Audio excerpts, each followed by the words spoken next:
Hello guys. आज हम बात करने जा रहे हैं MPDLED सेकेंड ईयर के 6 प्रश्न पत्र योग शिक्षा या योगा एजुकेशन। आज हम सबसे पहले बात करेंगे सही विकल्प भाग 1। पहला प्रश्न है, सूर्य नमस्कार की कितनी स्थितियां हैं या होती है? तो सूर्य नमस्कार की 12 स्थितियां होती हैं। दूसरा प्रश्न है, बैठकर किए जाने वाला आसन नहीं है। कौन सा आसन है जो बैठकर नहीं किया जाता है? तो वो होगा सर्वांग आसन।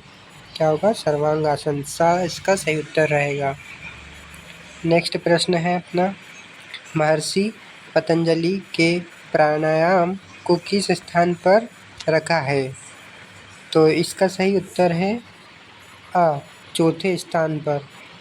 यम, नियम, आसन और प्राणायाम। बंध का अर्थ है उपयुक्त सभी, बांधना, जकड़ना और कसना। स्वामी विवेकानंद के बचपन का नाम है नरेंद्र दत्त। क्या है? नरेंद्र दत्त। अपना दूसरा प्रश्न है, धनुरासन की प्रभावशीलता।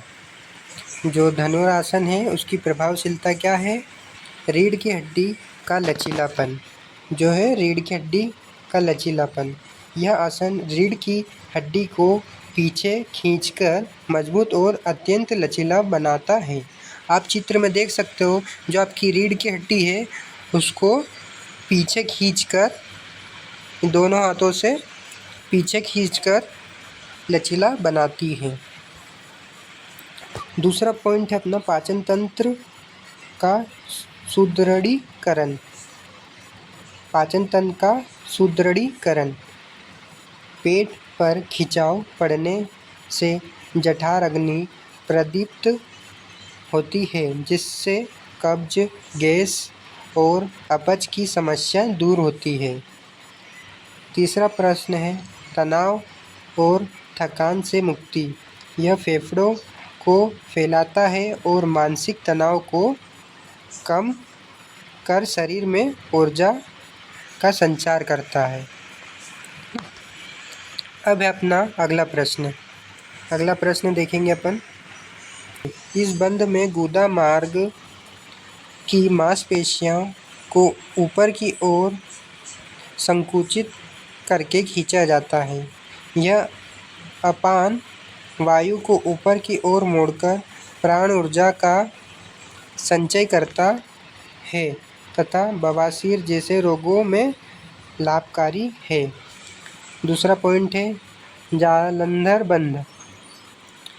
इस बंध में कर्ण या गले को सिकोड़कर ठूठी यानी चीन को छाती के ऊपर भाग कंठकूप से सटाया जाता है। यह मस्तिष्क की ओर जाने वाले रक्त संचार को नियमित करता है तथा थायराइड ग्रंथि को स्वस्थ रखता है।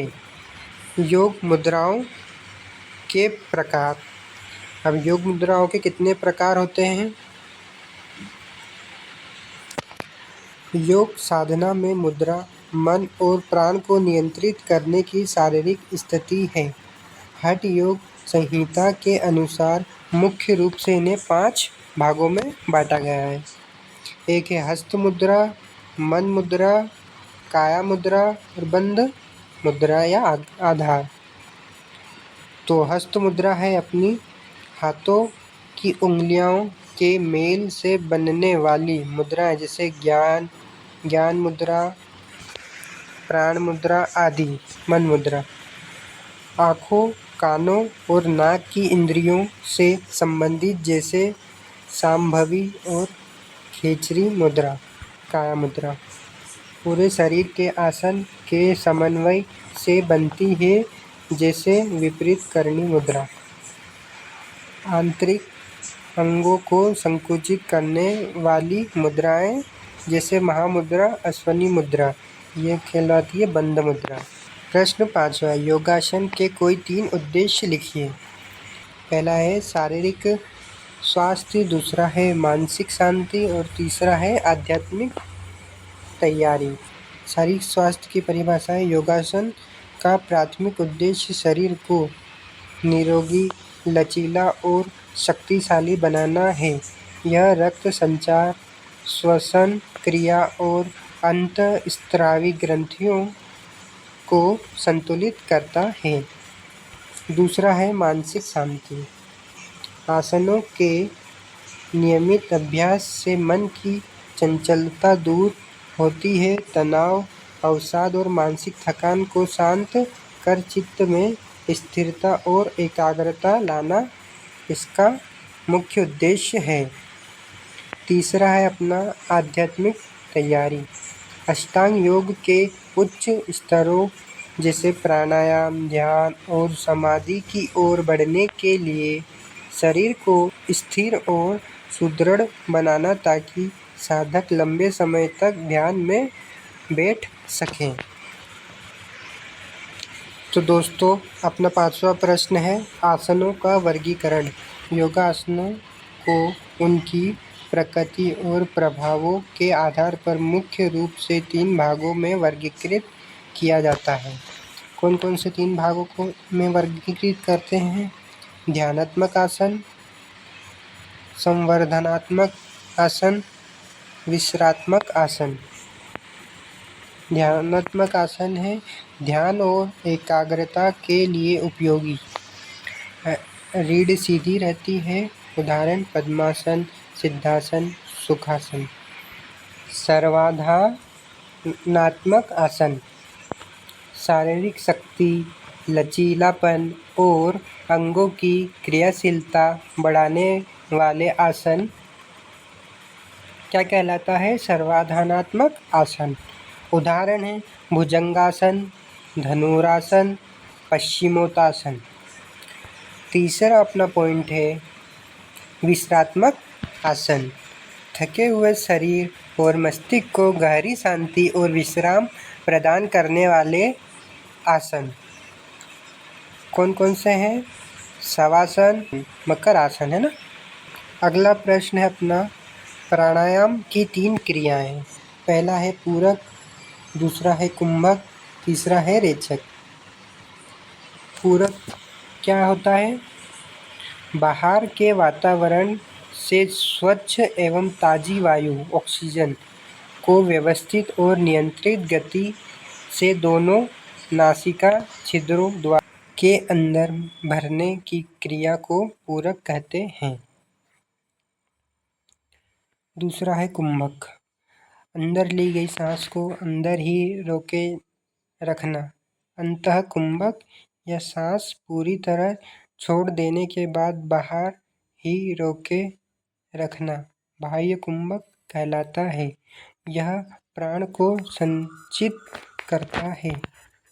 तीसरा है रेचक, फेफड़ों में भरी हुई दूषित वायु कार्बन डाइऑक्साइड को बहुत ही शांत, नियंत्रित और मंद गति से बाहर निकालने की क्रिया को रेचक कहा जाता है।